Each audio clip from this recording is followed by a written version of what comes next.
अंदर लाया जाए। जैसे ही बालीन का उस्ताद अंदर आता है तो बालीन उसे देखकर काफी खुश हो जाता है। लॉर्ड जूडन बताता है कि वह यहाँ कुद्स और उसके मुस्तकबिल के लिए आया है।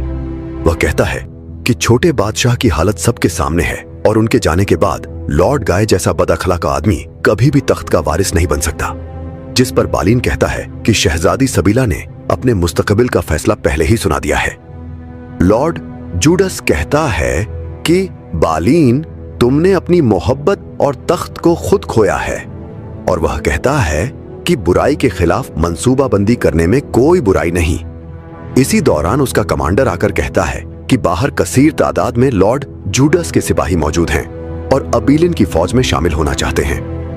जूडस बालीन से कहता है कि यह उसके लिए एक छोटा सा तोहफा है और इन्हीं सिपाहियों के साथ हम कउद्स का दौरा करेंगे ताकि दोस्त और दुश्मन हमारी ताकत का अंदाजा लगा सकें। इसके बाद मंजर बदलकर हमें शाम का मंजर दिखाया जाता है, जहां काजी फाजिल बाल्डविन की तरफ से भेजा हुआ खत पढ़ते हैं और कहते हैं कि इसकी खबर बूरों को नहीं होनी चाहिए।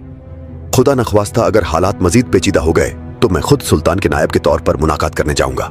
इसके बाद हम देखते हैं जहां सलाहुद्दीन अय्यूबी दोबारा आंख खोलते हैं तो वही बुजुर्ग उनके सामने खड़े होते हैं और बुजुर्ग पूछते हैं कि उन्होंने हज में क्या किया, जिस पर सुल्तान कहते हैं कि वह एहराम में थे, यानी कि दुनियावी लज्जात से बिल्कुल दूर। जिस पर बुजुर्ग उनसे कहते हैं कि एहराम बांधने का एक मतलब यह भी है कि जो चीज खुदा ने हराम कर दी दोबारा उसकी कभी भी तलब न करना, और अगर अल्लाह ताला का कुर्ब हासिल न किया तो हज कभी भी कबूल नहीं होता। जिस पर सुल्तान कहते हैं कि मुझे यह नहीं मालूम कि मेरा हज कबूल हुआ या नहीं, और मैं तो यह भी नहीं जानता कि यह सब ख्वाब था या हकीकत, लेकिन अभी मुझे यहां से जाना होगा।